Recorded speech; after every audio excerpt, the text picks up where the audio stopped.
It's been described as the most impossible job in the world, and today it was awarded to Antonio Guterres. He will be the new UN Secretary General when Ban Ki-moon steps down at the end of this year.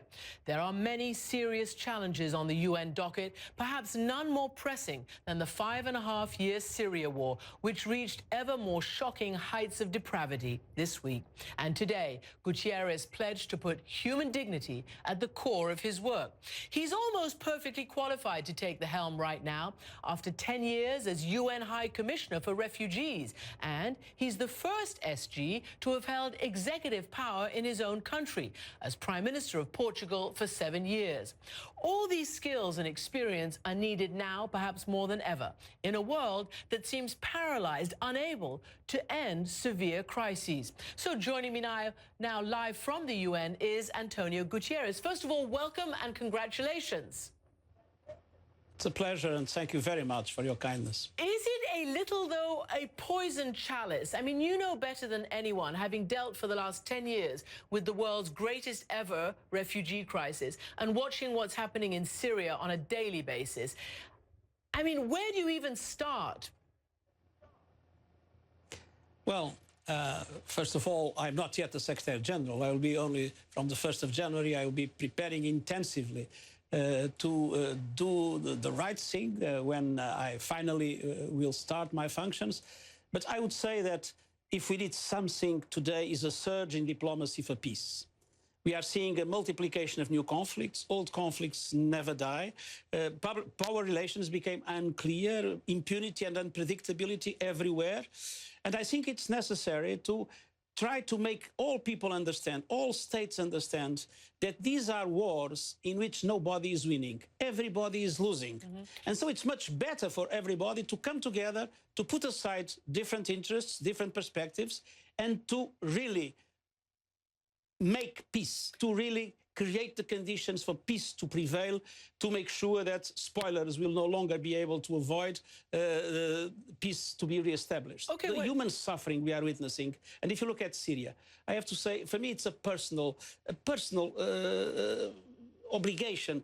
I mean, the Syrian people has always been very generous. I remember when we had the Iraqi crisis, Syrians received more than 2 million Iraqi refugees, sharing everything with them.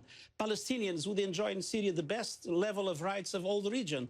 To see these generous people suffering so much, there is a moral obligation for us all to join efforts to stop this war. Okay, so that is absolutely true, and everybody is watching this with increasing horror and wondering how this increasing assault on Aleppo, on civilians, I mean, it's been likened to the worst since Guernica in the Spanish Civil War. How do you think that you can convene this coalition for peace? I want to play for you a little bit of an interview that you and I did along with the UN High Commissioner for Human Rights more than a year ago, where you talked about how difficult it was to convene for peace. Listen to this a second. I think that here we have a serious problem of lack of leadership and convening power. There is a number of countries that has a direct influence in what's happening in Syria today. The two parties would not be able to fight without the strong support they receive in money and arms from the outside. So you basically said it's very difficult because there's no convener. This weekend, more talks will start about a ceasefire. But how does the UN break the logjam that you talked about there and that you're talking about tonight? I think the UN and the UN Secretary General has the obligation to be respecting the role of member states, but to be a convener, a bridge builder, to be an honest broker, and especially in this situation, to do everything possible to make key stakeholders, the different countries involved, understand that this is now a war that became a threat to everybody. This war is linked to global terrorism. When we see the tragedies in Paris or in other capitals in Europe, but also the tragedies in the Middle East, even the way lone wolves have acted from Canada to Australia, these became a threat to our global security, to our citizens everywhere. So it's high time to put aside our different interests and legitimate concerns that each country might have in this situation situation, and to come together and to make sure that those that are parties to the conflict understand that this conflict has to stop. This will not be easy. It will probably take time, but we need a surge in the diplomacy for peace. We need a surge in making sure that everybody understands how much everybody is losing and how little anyone is gaining. But it must kind of, I guess depress is not the right word, but I mean, you were a former prime minister. You had executive authority, you were an elected leader, and you were able to get things done within your parameters and your constitutional process. The UN's constitutional process has, you know, it's got built-in paralysis. You've got these vetoes, these 5 permanent members who have very different interests. Let's just talk about Syria, and they don't allow either the political process or the humanitarian process to go through. Is there any way of superseding that paralysis, that veto power?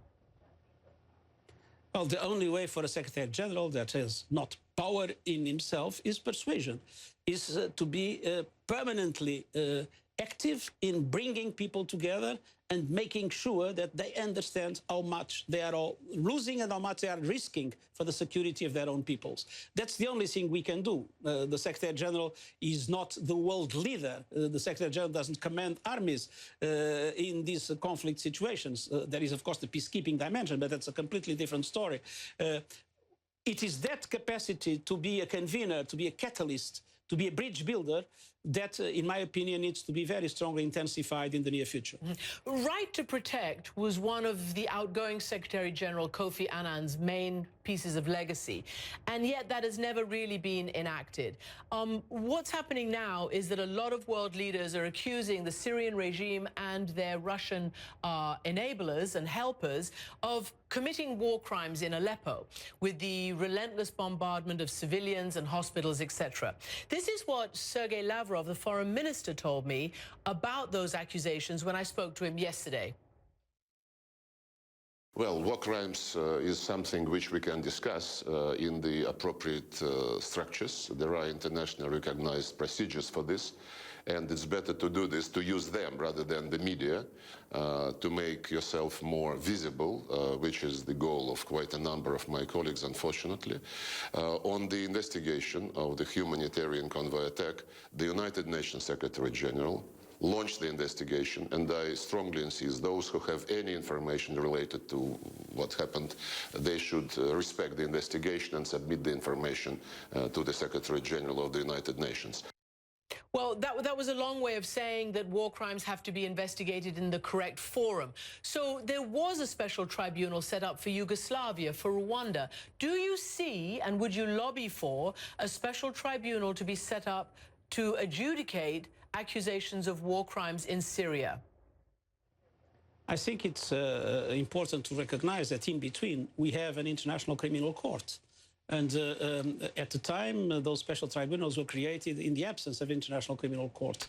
What I believe it would be important is to create the conditions for that international criminal court to have the chance and to have the mandate from the international community to be more active in the most dramatic situations we are facing.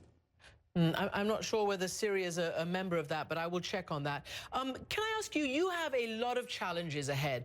What do you perceive as the most important challenge and a place where the Secretary General, the next Secretary General, can have, you know, maximum impact?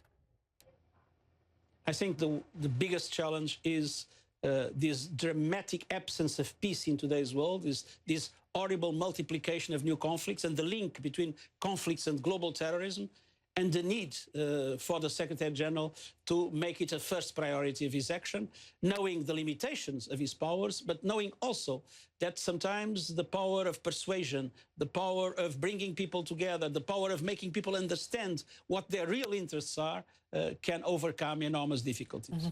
And do you ever reflect on the fact that there was a time, let's say in the 90s, where the world did convene eventually to stop, you know, tragedies in Bosnia, in Sierra Leone, in Kosovo, places like that, and somehow that has all gone by the wayside?